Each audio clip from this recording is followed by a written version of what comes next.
PC number 438, 5 seconds. Start.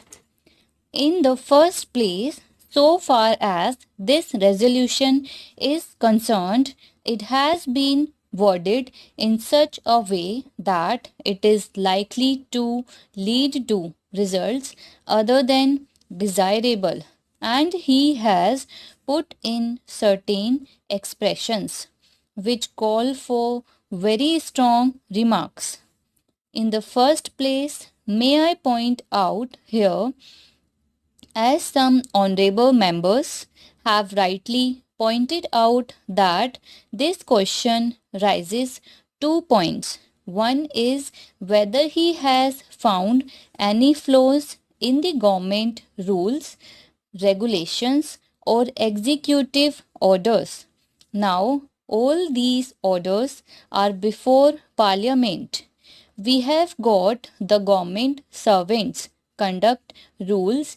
We have got rules relating to disciplinary matters.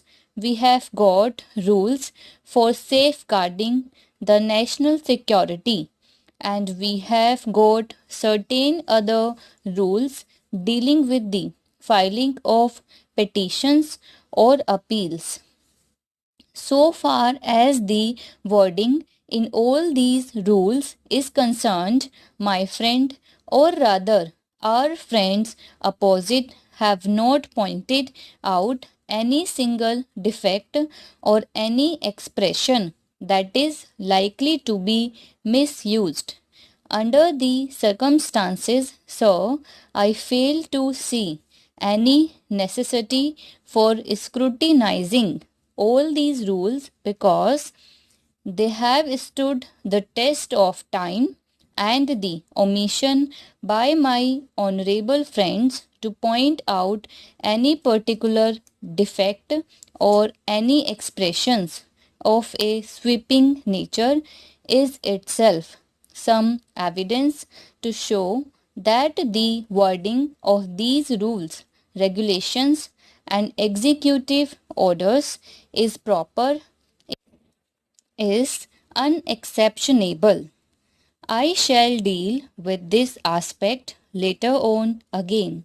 The next question that arises is whether there are actions taken by the executive by not interpreting the rules properly or by abusing the rules for the purpose of what they call victimization or discrimination. So far as this question is concerned, some honorable members have given a few instances in their own way, and my honorable friend suggested that the facts have been given by him. They are not the facts, they are his coloring of certain happiness. Had the honorable members given me all the instances wherever they found them in which there was any attempt at victimization or discrimination, certainly I would have been in a better position or effectively answer all those points.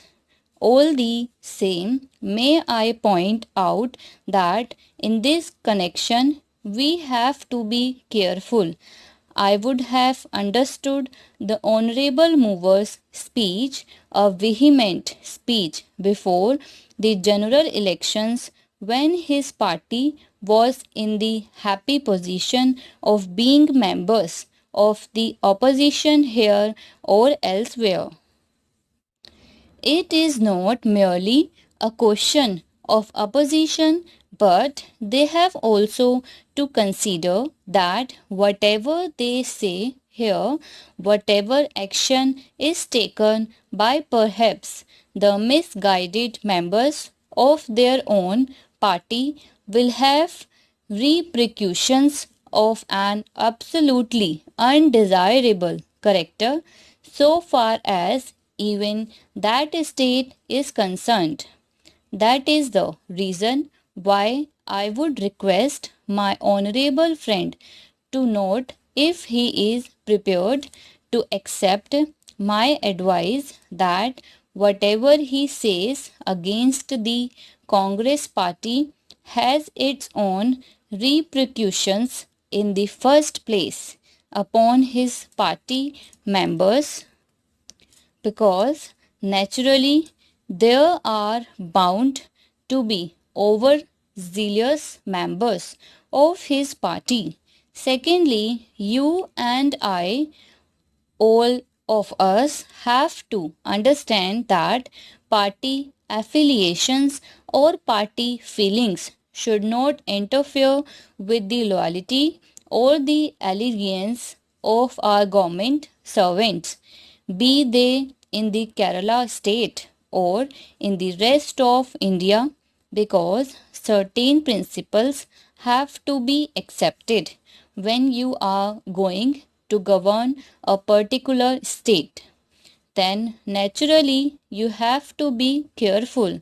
What is happening today might be convenient, might be proper, might be expedient from a particular point of view, but it will recoil upon the heads of these people later on.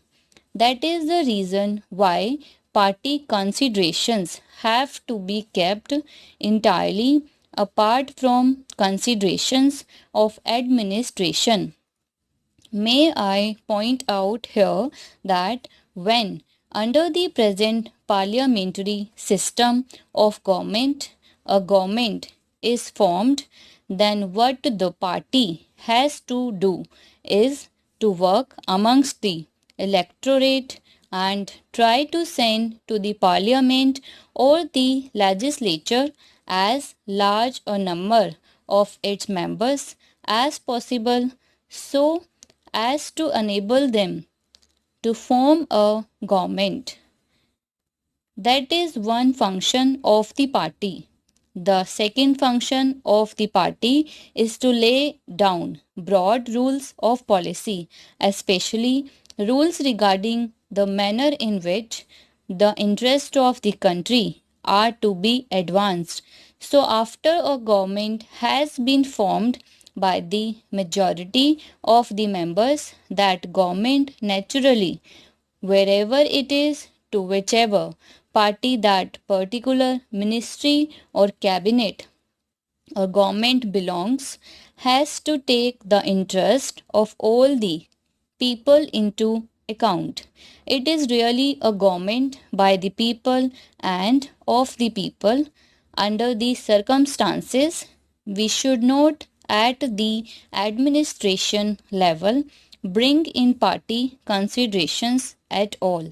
I know, sir, that there are certain countries where this party affiliation goes even up to the administration level, and to be an anti party man is an offense against the administration. This is not our case here, though we have certain parties. The moment a government is formed, all the people in the land are entitled to the various amenities.